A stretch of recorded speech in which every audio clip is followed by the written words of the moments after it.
That's how I wanted to start the show. Hello, everybody. Welcome Awesome. to USA Late Night Live Extravaganza Spectacular. We can't fit it all in the title, but it's there. I'm your host, Forrest, at USA EFC on all socials. Here with me today is the other host, the other guy. That's not who he is. He's very near and dear to me. Say hello to everybody. Jacob Ritchie. Brr, brr, brr, brr. Oh, what's up, everybody? And folks, we are back. I know we said just a week ago, oh, we'll do this every Sunday. Just give us a break. Oopsies, my Jeez. bad. I'm sorry. No, it's not anybody's fault, okay? Even if it is Jacob's fault, we're not going to blame him, okay? We can just Oopsies. let him live with that guilt subconsciously. We'll be okay. Yeah. But we are back. We are here to talk the 1-1 draw with Brighton, deadline day. Look ahead to Fulham away on Saturday. And then just do a quick Q&A. So we're live on YouTube, live on X or Twitter, if you're so inclined to call it that still. And feel free to interact, comments any way you can. Say what you want. Can't always guarantee we'll interact with your comment, but if I or Jacob like it enough, we will. So without further ado, let's get right into it because I am tired. Jacob's probably tired. This week is long, and I have a financial planning meeting tomorrow. So Brighton won, Everton won. Jacob, initial thoughts. Initial thoughts was the game as a whole was incredibly gross. I thought just from a It's good. bless you, just from an objective football watching I standpoint. myself when I do that. Sorry. No, you're totally okay. Bless you. Listen. I think my biggest takeaway is that having four center backs in your back line is insane. I don't think I've been watching Everton for a decade. I don't think I've ever seen that happen before, and it was ridiculous. And the personnel in the back line itself is fine, but there's very clearly some people out of position, and that was a struggle. And Harrison Armstrong on the wing was kind of brutal, but for him, man, yeah.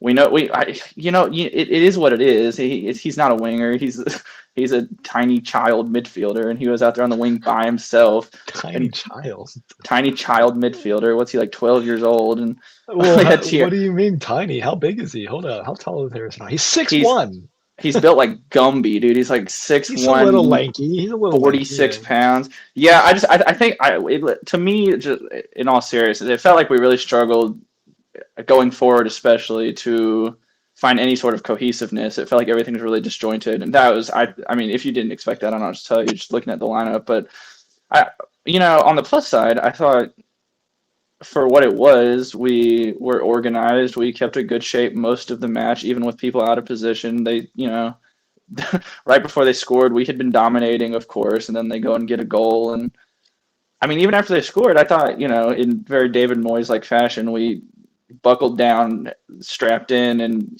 got an equalizer late. And, to be honest, I'm not super upset about that result considering everything. I thought it was well earned. I was super happy for Beto scoring a goal, and a point's a point.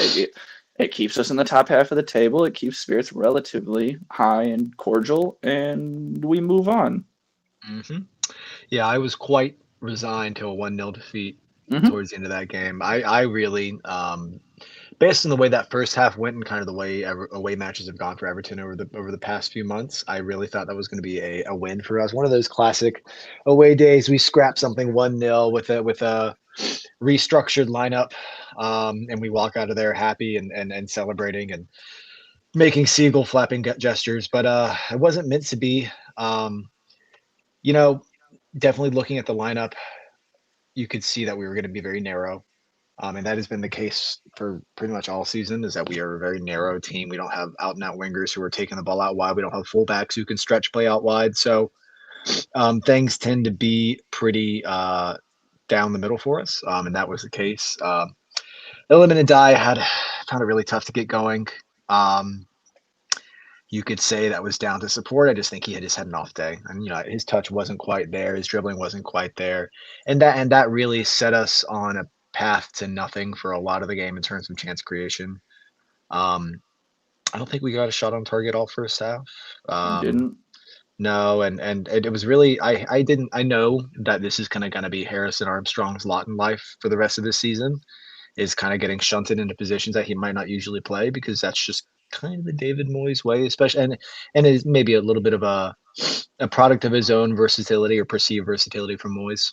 Um, he doesn't belong on the right. You can tell he's out there and he takes the ball inside or he takes a touch and he's holding the ball up and he just passes it off and he's not going to take anybody on there.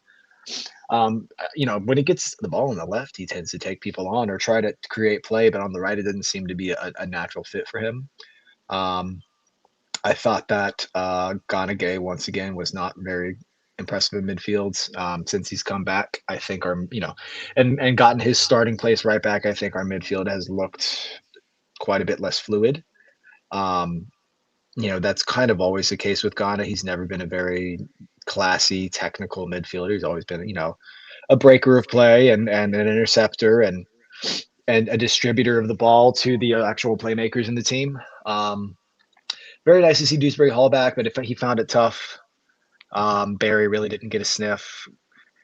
And when you think about it, Kerry Dewsbury Hall really should have scored. I think it's quite obvious he should have scored that Yes. chance that Barry set up for him.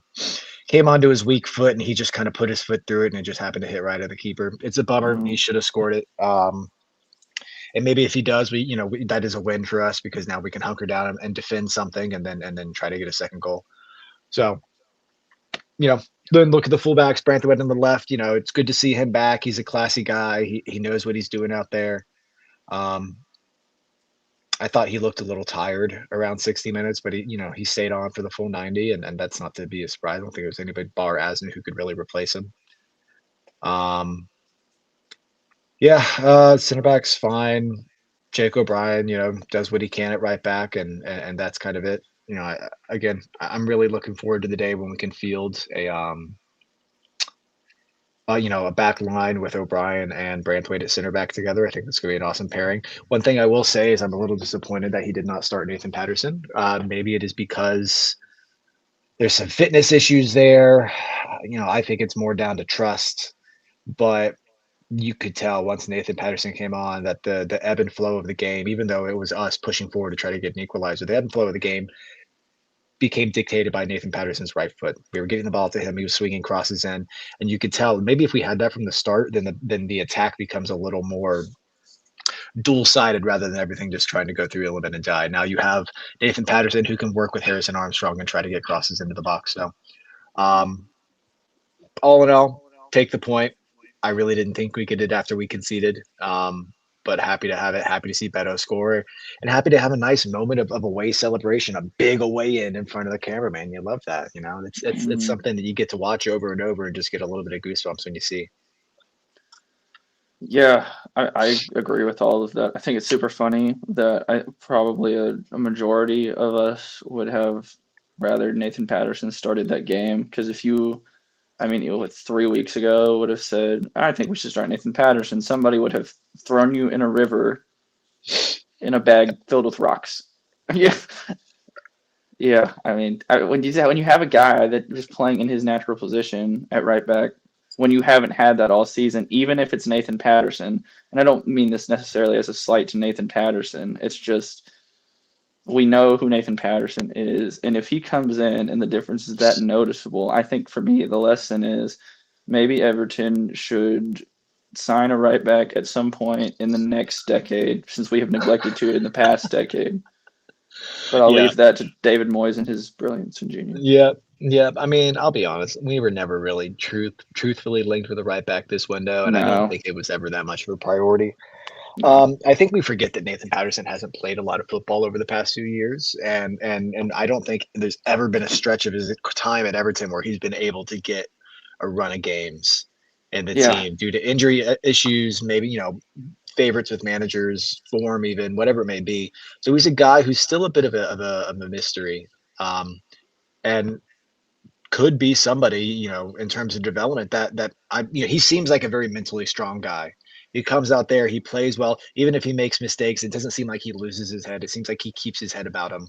I mean, Mhm. and it seems like he wants to play. It seems like he gets out there and he knows his role, and he it can he can put a ball in. I mean, that's the main thing. Is just he's just got a bit of creativity, which is we're just missing so desperately at fullback. And with the way we play, and when Tyreek George, and we'll talk about him here in a minute, comes into this team, and we need, if Iliman and Jai is on the right and Tyreek George is on the left, you need to have at least one of those sides with a fullback that can overlap and a fullback that can contribute to the attack. So doesn't seem Yeah, like Adam Asnu is going to get that chance anytime soon, and we know Mikolenko's limitations. So yeah. uh, yeah, yeah. So that was the first game of a big 5 game stretch for us, where we're playing basically 5 teams who are all around us from Brighton to Fulham, Bournemouth, Manchester United, and Newcastle.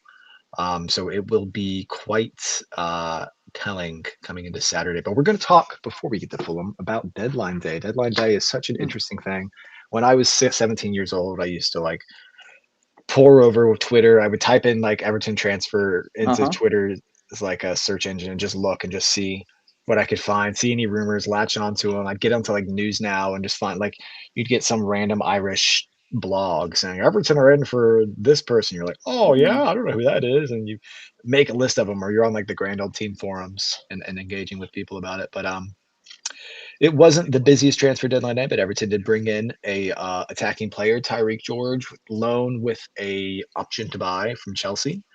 Mm. Um, Primarily a left wing player, right-footed, has played as a striker and as on the right for Chelsea. Um, yeah, I mean, what did you think? Are you excited about Tyreek?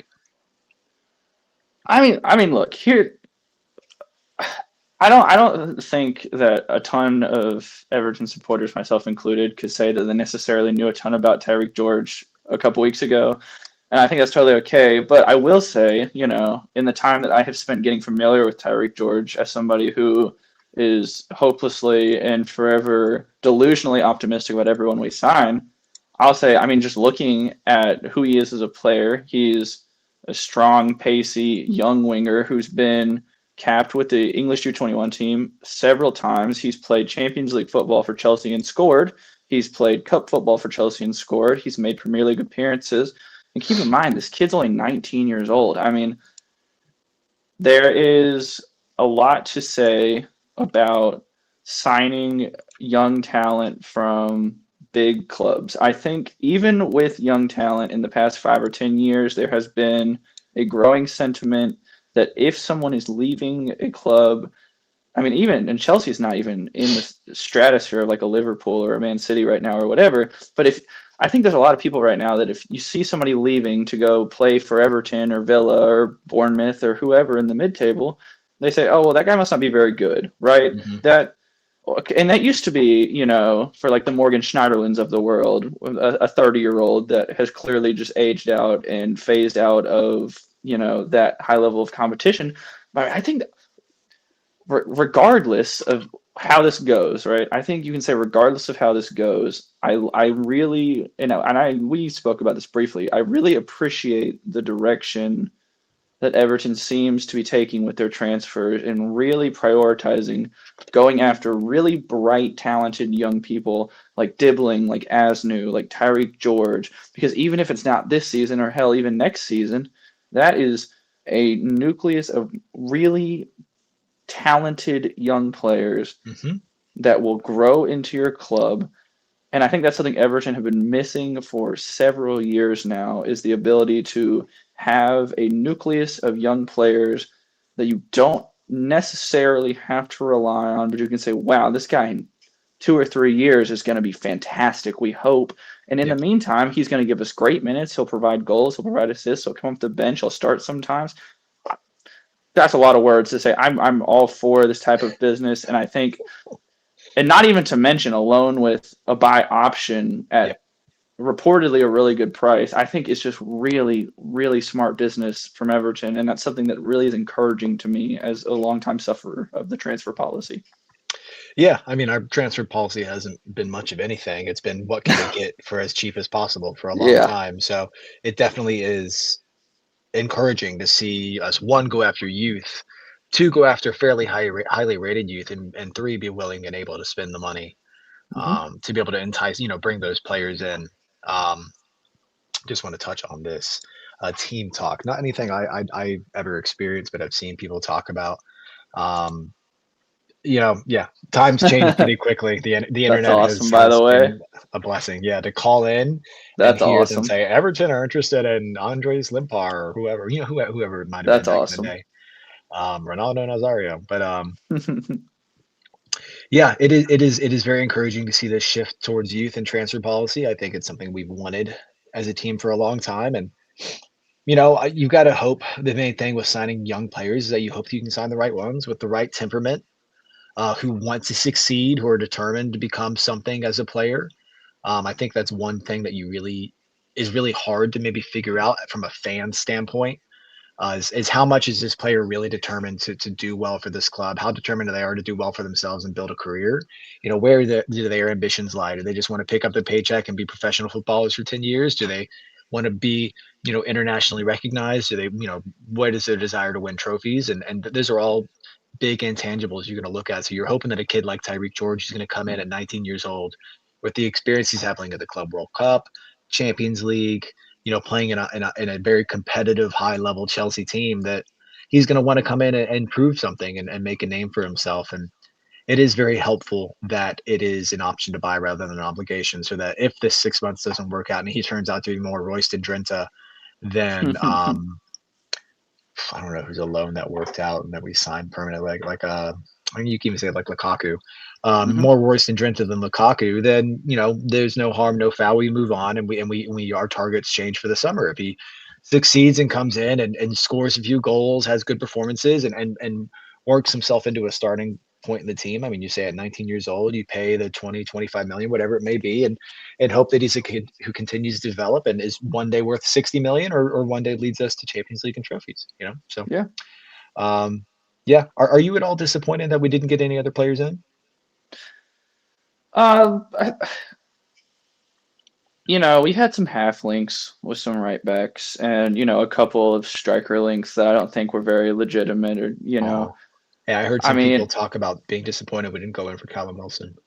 yeah. And I mean, to Callum Wilson, that's one of those that once he scored that goal a couple weeks ago for West Ham, he was never leaving Yeah. anyway. Yeah. The And winner. Yeah. yeah, I mean, no, I'm not necessarily disappointed. I really, I think the squad is enough right now as it is to get you through this season and honestly even compete this season. And I don't know if you've seen that post going around or if anybody else has of Everton's last 10 or 15 January signings. It is absolutely absolutely abysmal. Yeah. None of those players were good at all. It's ridiculously bad. And I think that is, Who are they? Who's in it? I want to know. oh God, it's Cenk Tosin's in there, Nathan Uh Patterson's in huh. there, Theo Mikalenko's in Walcott. there, Yeah. Theo Walcott, Mangala from Man City, who played Yeah. one game for us. It doesn't go back to like Lassina Traore, doesn't it? Oh no, God Ah, no. But Lassina yeah, but Traore. yeah, I mean, no, not disappointed. You only make those deals if they're there and they're available and they're good for you. And Tyreek George was there and he was available and he was good for us, and so we took it. And I'm not mad about it. And also, quick little pause in the action to say now that it is February 4th in England or a little bit past it, happy birthday to the kid Tyreek George. He has turned 20 years old. Oh, what? 20? Big 20 He's year old not he's Tyreek not George. 19 anymore. He's too old, His, bro. his Come on, FIFA career man. mode value just got cut in half. Dude, big time. He went from like Yeah. a potential 88 to a potential 82. Crap. No, I'm kidding. I mean, what about Um, you? I mean, what did you want us to go after a fullback necessarily, or like really push to make that happen, or I mean, only if it was going to be the right pullback, man. I yeah, am so with this team and its transfer policy. I care so much about us getting it right that hmm I really want. I don't want any panic buys. I don't want any deadwood brought into the yeah, squad. It needs to be yeah, players that can come in and help us right away, or players that we can develop for the future. But I think the more immediate need is players that the immediate need. Excuse me, Jesus, is players that can help us right away. We want to win now. Multiple players have come out, and Tyreek George, James Garner, Tyreek George signed saying we want to get into Europe. So this is what the dream is being sold to Tyreek George and to these players, that hmm we get into Europe. hmm And as it stands, I don't think outside of Tyreek George was anybody else realistically we were going to bring in. The links weren't strong enough, even from like the Everton ITKs, the Everton people that like Bobble and and Benji Winstanley and all these others who are up on and In the know. connected. And yeah, they're connected with the club in one way or another, or have people at the club or dealings with agents, whatever it may be, who can fill them in and leak that information to us. You know, there was never anybody else they talked about. No, nothing else seemed concrete. And I think the only thing that was really disappointing with deadline day was the fact that Dwight McNeil didn't get his move. Um, Yeah, yeah, yeah, yeah, and we can talk about that. I mean, it's become the overall story of the deadline day transfer window, at least for Everton and maybe a bit more for Crystal Palace, even though they did sign Jorgen Strand Larson. hmm Um, Dwight McNeil was slated, £20 million move. I think we were all very, very happy and satisfied with the amount of money we were going to get for him. I think that the fee sounded almost too good to be true. And it really kind of turned out to be because the move didn't happen. hmm McNeil's partner has since come out and talked about the struggle that Dwight has had and his support for her through an illness and the fact that this move falling through is seemed to have taken a bit of a toll on Dwight. I don't know. I mean, what do you think, Jacob? I mean, it was very disappointing, probably for us and for the player, to not get that move. yeah, yeah. I mean, one, 20 million would have been great for Dwight McNeil. That's first. Let's get that out of the way. Yeah. I have seen, and listen, I don't know how much of this is true. I've seen from his partner that this move fell through, and there was absolutely no communication on the Palace side to him, Yep. and that Palace maybe thought that the fee was, 10 million to 20 Hmm. or whatever add-ons and Which is silly. bonuses What? or whatever that got confused in the process of trying to make this happen. I'll say this as purely from a human personal standpoint, I feel very deeply for him because if I'm not mistaken, his mental health has come up in the past and he's Yep. been very vocal about challenging that sort of, barrier. And that's something that it's one of those things that non-professional football players can really deeply relate to. And and that's hard to come by for somebody like Dwight McNeil who plays in the Premier League for a living and is on TV every single week and makes a ton of money and Hmm. gets moaned and complained at and berated on the internet all the time. And nobody's innocent to that. And yeah, that's part of being a footballer. You take those lumps and you move on, right? We Right. talked about the effort. I, but I mean, yeah, I feel bad for him from a human standpoint. And I know he has a lot going on. And I wish that Palace as a club maybe could have handled it better if everything is true. And I, for the rest of the season, at least, the hope is, that we welcome him back into the squad. We treat him as the person that's been at the club for several years now. Hmm. That's, And helped us through some hard times too, with yes, that some has very important been goals. Yeah. pivotal in several relegation fights. Let's not forget. And when the time comes to sell him in the summer, if we decide to do so, that we do right by him and get him a move that him and his family and himself will be satisfied with. And I mean, outside of that, what are you going to say? Yeah.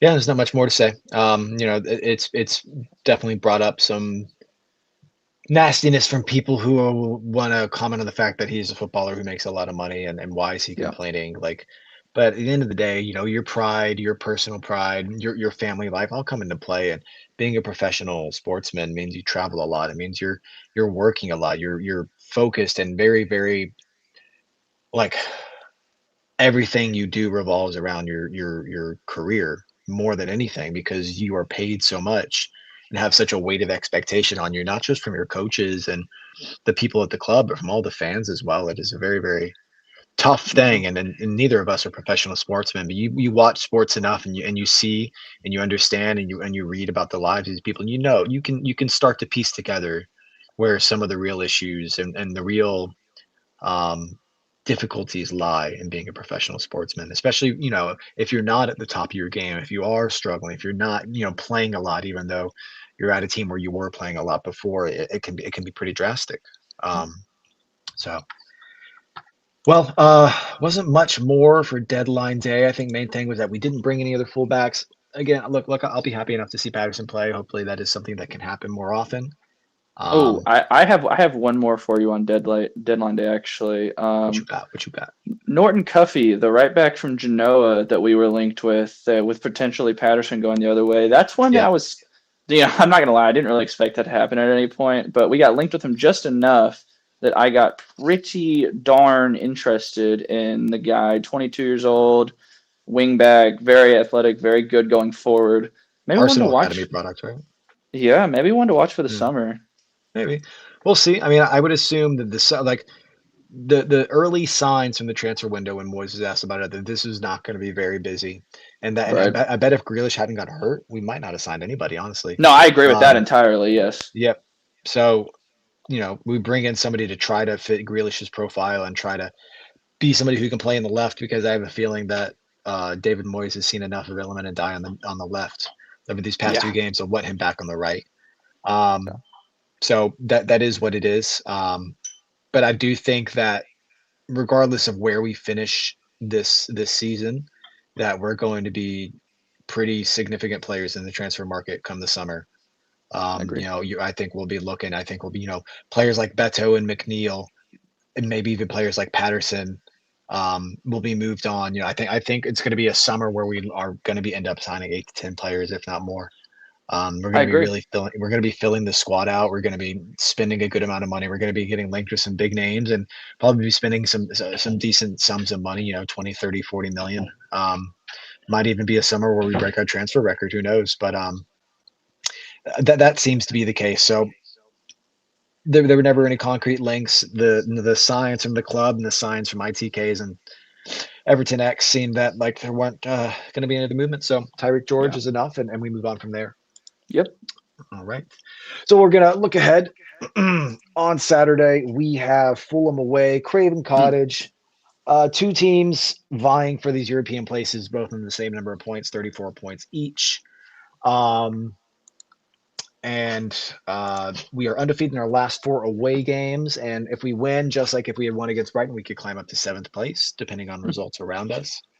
Um, going to be a tough game. Fulham are a team that play a decent brand of football, that aren't afraid to play that brand of football against teams like City. You think of that, what was that 5-4 game they had against City earlier this season? They had a pretty good showing against United, even though they lost it in the last minute. So they're a team that are going to be dangerous. They have players like Harry Wilson, who's very much in form, also been linked with Everton. I think one of the small transfer stories that kind of got buried is that we had inquired about him for this window, and Fulham shut that down right away.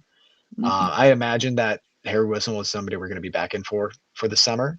Yeah. I, for one, would love to see Harry Wilson at Everton, despite the Liverpool Agreed. links. I think the guy's right in the sweet spot of his career where you could get him on a 3 or 4 year deal and have him be a really good part, especially playing down on the right and coming under that fantastic left foot of his. I think Hmm. there's a lot there, but we'll see. That's a summer problem. Yeah. So, anyways, Alex Iwobi, you think of a player like Josh King, Raul Jimenez, who's been a player that likes to score against us and likes to have pretty good performances against us. So it's going to be a tough game. Um, we know our away form. We know what we can do away from home.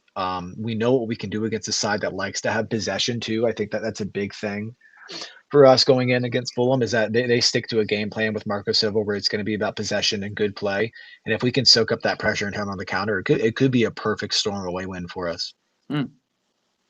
Yeah, I agree with that, and I I think that we match up personnel wise pretty well with Yep. them. Most of their production comes from Jimenez, Chukwueze, and Harry Wilson, and Chukwueze and Harry Wilson aren't necessarily super pacey guys. They're good on the wing, they're dynamic, they're good dribblers, but they're not like Jeremy Doku blow past you kind of players, which I Correct. think is helpful. And I think honestly, our midfield is probably stronger. The one thing that I've been really surprised about Fulham this year is Emile Smith Rowe not being fantastic because I really rate him as a player. I think he's not been good this year really. And I think you're right. I think there's going to be lots of opportunity for us to soak up some possession heavy Marco Silva football and break in numbers and maybe get a win here would not shock me at all if we're It'd be firing. yeah. It'd be really nice. Again, because right after Fulham, we have Bournemouth at home. We have two home games. And it's a quick turnaround. So we play Fulham on Hmm. Saturday, and we play Bournemouth on Tuesday, and then what? Is it United on a Saturday or Sunday? So it's a quick turnaround, basically 3 games in a week. And those two home games are going to be tough because we know how we are at home right now. So it's going to be really important for us to lay a marker down and take a chance to get 3 points here, and look to these next 3 games as a way to pick up another 5 to 7 points, and try to move forward, Yeah, and try to find a way to get into a European spot for next year. Um, yeah. do you think Tyreek George starts right away? No, I don't. I mean, I think he'll probably play. I don't think he'll start, but I think he'll play. Yeah. So who start? You think it'll be Armstrong on the right then? I hope not. God, I don't know. That's the I thing think is it I will. don't. I mean, I think it will. That's the issue, but Yeah, I mean, or I kind of wouldn't Alcaraz, be. I wouldn't be opposed to maybe Garner out there instead of Harrison Armstrong, and then I would throw Tim back in. Eric Bunham. Yep. Man, he was really, really bad coming on against Brighton, though. Man, Yes, he was. He was he not good. struggled. But He was not in that game. I would put him back in the 11 over Idrissa Mm, Gueye because I'm old enough to remember 2 months ago when that midfield was cooking, yep. cooking. I would Yep. try to get that back. I am of the mind that we should start Tyreek George right away, put him on the left, put in Jai on the right. But I'm also of the mind that we should drop in Gonagay and make it a Garner, Dewsbury Hall, Armstrong midfield three. I Oh, think okay. So I'm you would put I Armstrong in think there. I mean, I mean, maybe for an away match against a Fulham side who are going to be pretty fluid, maybe we should not try to match up fluid to fluid and try to keep that breaker in there with Ghana. That's a game that's a bit more suited to him, but at the same time, you would say the same about Brighton, and he kind of got the ball passed around him pretty easily. So, Yeah. in my mind, you want your best players on the pitch. I understand Ghana is good. I would not say he's one of our best players right now, and I No. would say you're looking at a I think Harrison Armstrong, James Garner, Kieran Dewsbury Hall would be fantastic, or even a James Garner, Kieran Dewsbury Hall, and Tim Eric Bunham. But I am of the mind still that Ganagay has not earned or done enough to keep his spot in the 11. Personally, No, I agree, and I'm close to you. I think if it came down to it, I wouldn't mind Garner. I would honestly try Tyler Dibbling out again. I would let him. I would give him oh, we another need to go. talk. We need to talk about him, and we have a Q&A, and Tyler Dibling's in that, so we will get to Tyler Dibbling. Yeah. I'm really interested to see if Merlin Roll has much more of a role to play. Uh-huh. In this season. Uh-huh. He's like a mystery man.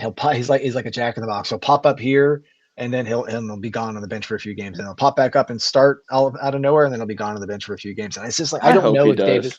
I don't know if David Moyes like just doesn't know how to use him, if he just doesn't know where his best position is, if he overthinks things with him. Because when you think about like Merlin Roll's best performances this season, we're thinking of what Aston Villa played very well. Villa and Sunderland in the cup. Sunderland. Yep. Yep. Where he played in that quasi 10-8 role. He played in the midfield, right? And was direct, was strong on the ball. I don't know. I'm really we have some options now. When this team is healthy, we have some options. Yeah. It doesn't look as dire. So I'm very interested to see what Moyes is really going to do with this team for the rest of the season. The Yeah. options are there, and how he utilizes them and how we approach these games against teams like Fulham are really going to tell a story of whether or not we can get into Europe. Um, Yeah. yeah, and when you really look at the money we've not spent, if you want to say or spent over the past few years, like we're like third bottom in terms of net spend in the league. So 14 million in the last yeah, 5 years net spend. it's honestly it is kind of a miracle we're even competing for Europe as is, and I think Yep. a lot of that comes down, even though people are no, it's dithering David and all this stuff with Moyes.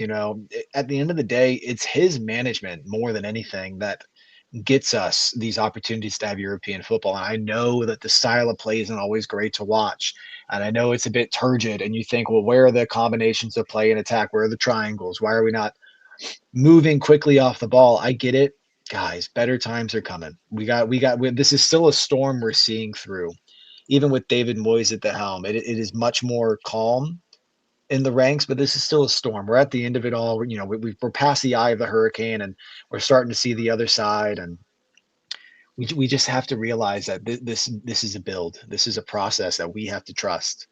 And this is not the throw money at a problem process that was Fard Bashir when it first came in. This is a process that these owners are putting in that seems measured, that seems level, that seems like it has a plan behind it, and then backup plans on that. And when it comes to transfer policy and what's going to happen, so we need to be patient. If we, we are in with a shout for European football, we're in with a shout for, to an extent, Champions League football still this season. So we have to keep things in focus and keep the head. Don't panic. There is no need to panic. We're not going to go down, and even if we don't get European football, it's not the end of the world. We have to move on. We'll be okay. All right. Prediction for Fulham v Everton. What you got? What you got, boy? 2-1 Everton. 1-2. Let me be 2-0. 2-0 to the Toffees. We keep a clean sheet, man. I like it. I like to think it. Tierno Berry scores again, and forget it. Give one to Illuminati. He hasn't scored in a while. Give one to Illy. Cool. Well, we're going to move on to our questions Q&A portion. Anybody has any questions they want to put in our comments, please feel free. We'll totally answer them.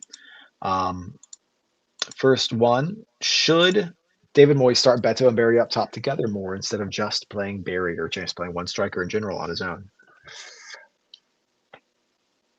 I don't know. Jacob, you answer. I don't hate it. I think if that was going to happen, we've already seen it by now, personally. Yeah, but I will say, I think personnel-wise, we could make that work. And it may, even could look better in theory than some of the other things we've tried. I don't think it's going to happen. I think if that was going to happen, you'd have seen it by now. Yeah. But I wouldn't hate it. I wouldn't be opposed to it. I don't know about starting. It seems like more of a panic thing, or not panic, but a desperate roll of the dice where we're like, we need somebody. No, there's somebody else in the box. We need to be able to put these crosses in. So let's just get Barry in there with Beto or vice versa. Hell, we did it against Brentford. We lost, but they both scored. Our butts kicked. Yeah. But, they both scored. But at what cost? I won, but at what cost? Yeah. Yep. Yeah. I agree. If that was something that was a genuine idea, it's probably something we would have seen by now. And who knows? But the personnel with Tyreek George we brought in, it seems like we want to stick to this 4-3-3. So I don't imagine it will happen. Two up top is a dead philosophy. Correct. Next question. With Grealish out and players coming, what is the front line looking like for you? Who's on the left and who's on the right? I mean, we're going to see as Tyreek George gets integrated into the team. If David Moyes thinks he's a player that can play right away, I'd imagine he's somebody who's going to start against Fulham. And I think it'd be Tyreek on the left and Illy on the right. Other than that, I mean, we've seen Harrison Armstrong on the right. Charlie Alcaraz has played on the right before. Dwight McNeil's played out there. Tyler Dibbling. So, Illiman and Jai is going to be on that team either way on one of those wings, and it just depends on David Moyes, fancy and who's trained the best and what he thinks tactically is going to work best after that. I know that's kind of a cop-out answer, but no, I think you're right. I think I would put money on 80% of the matches the rest of the year. It's either Dibbling or George in that other spot. Mm-hmm. I wouldn't be surprised if they both get significant minutes in the second half of the season. I think Dibbling starts getting more minutes. I think the freak out about Dibbling is overloaded. He's going to get more minutes. Yeah, and we'll get Dibbling in a second, but yeah, it'll be Illy, it'll be somebody else, and we're just going to see what works best. Might even be Merlin roll a few times. Maybe Adam Asner gets a look. Who knows, man? Who knows? Pushing Nathan Patterson up there.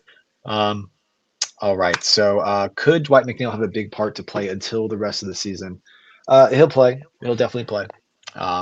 How big that part's going to be, I said it to these exact words to Jacob before we started, but it'll be up to him and what he wants to put forward and the effort he wants to put forward and what he wants to show. And whether or not it shouldn't matter whether or not he thinks his future is here at Everton, because I think that decision is probably already been made that it is not here at Everton. By fans and coaching staff and front office alike. So it'll be up to him in terms of what he wants to prove to himself and to the fans. Yeah, I think I said it to you like whenever 3 weeks ago or whatever our last show was. I think it was before the Villa game. I said I really think Dwight McNeil is going to have one more moment this season where he scores a winner or he puts in a ball for a winner, and it was almost that Villa game. Yep. It Correct. almost was, but he will have a moment this season, and everybody will say, "Oh, Dwight McNeil, the good old days." And yeah, I mean, yeah, he'll play. He'll play. He'll come off the bench. He'll give us good minutes. I think. I think there's a lot to be said about being a professional, and I think he'll pull himself up and give us those minutes. Hope so. Hope so for Yeah, sure.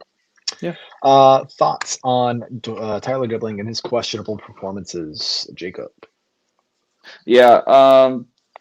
I think it's hard on a guy like Tyler Dibbling who got bought for a lot of money and who was, I think, pretty outwardly unhappy about the minutes he was getting and sitting on the bench and being sad about it, which you don't want to see that, but he's a kid, so we'll allow it for now. And then he gets on the pitch and it's not wonderful. I think that's also largely a product of circumstances. And I think he's shown that he's willing to dribble at people, and I also think that his future at Everton is more of a kind of hybrid central wide guy than an out and out winger.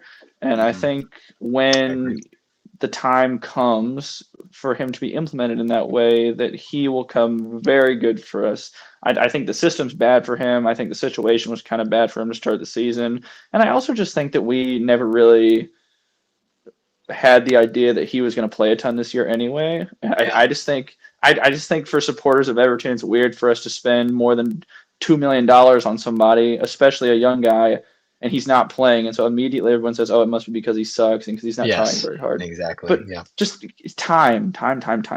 Yep. Give it time.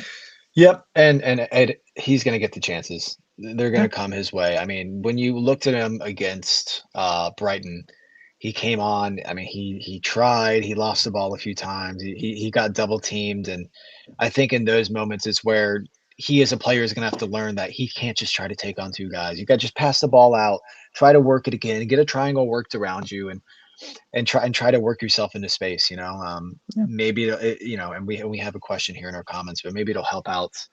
Um, Having a player like Patterson starting next to him, even though that happened against Forest, and obviously we won 3-0, but there were moments in that first half, especially where Dibbling and Patterson kind of got ringed, got the ball passed around him a little bit. Some players found space in behind them, so mm, it'll be a discipline thing for him. It'll be him coming in and keeping his head up. The chances will be there, whether that happens against Fulham this week or if it's not going to be until we play a team like Burnley at home.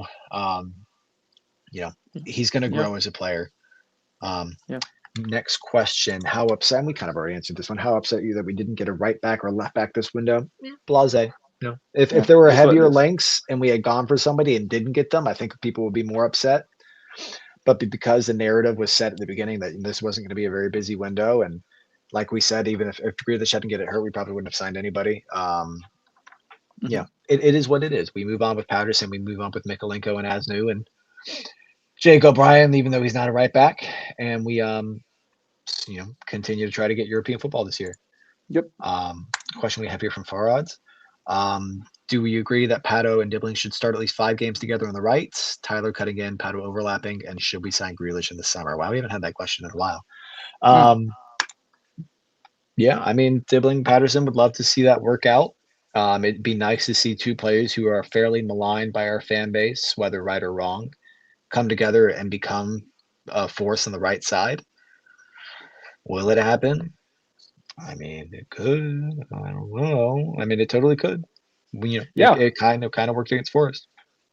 Yeah, I wouldn't be opposed to giving Nathan Patterson more minutes right now. I mean, until he proves to you again that he can't do it, which that might happen. But for right now, he looks good. He's in it. He's in his position. Let him play. We can put players in their actual positions. And I mean, The hell, balance it's of the like team works out. Yeah. yeah, it's balance of the team. It's like I just told you, Dibling's gonna play and he's gonna get minutes. I think we'll see Dibbling and Patterson on the wing together this season, and then you'll have your answer. And yes, we should sign Grealish in the summer. You're still, yeah, and I'm kind of with her, there with you on Grealish is signing him in the summer. Again, we've already said it. It's a numbers thing. Don't want to overpay for a guy who's already 30. And now is having to get surgery on a pretty crappy injury and a stress fracture. I don't think that's an injury that's going to cause some crazy lasting effects for him, but Nah. it's still something you have to pay attention to. So yeah, I mean, I'm cool with it as long as Yeah. the money's right and his wages are right. And then from there, you're just looking at getting players like Harry Wilson and whoever. I don't know. I'm sure we'll be really surprised with some of the players we get linked with. I think Yeah. it's going to be a big carousel of players. How many of those are going to be from European leagues? How many of those are going to be Premier League? How many of those might even be championship players? It's going to be really interesting to see what we decide to bring in. We're gonna have some fun late night shows this summer. Yeah, it's going to be really exciting. Honestly, I'm excited because I love transfers. Obviously, everybody does because Yes. it's like this new blood, the possibilities of a transfer. That hope that builds in you is like, well, gosh, anything could happen. This guy could come in and score 40 goals this season, and it's what's his name, Gary Lineker, whatever. Like it's we'll see for sure. But yeah, I Hmm. think we're sold on Grealish. So, well, we have no more questions, y'all, and I'm tired. I want to go to bed. Not that I don't love talking everybody's ear off and everybody listening. We really do appreciate everybody being here and the interaction we get. But Mm. it's time to sign off for another week. We will be back most likely on Sunday. Again, we're gonna really gonna try to keep that Sunday show gospel going.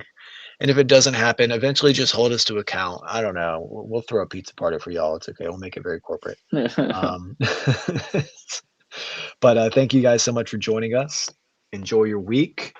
Stay safe if you're getting snowed in, if you're already snowed in, up the Toffees, and we're looking forward to a 2-0 win against Fulham. Good night, everyone. All righty. Good night,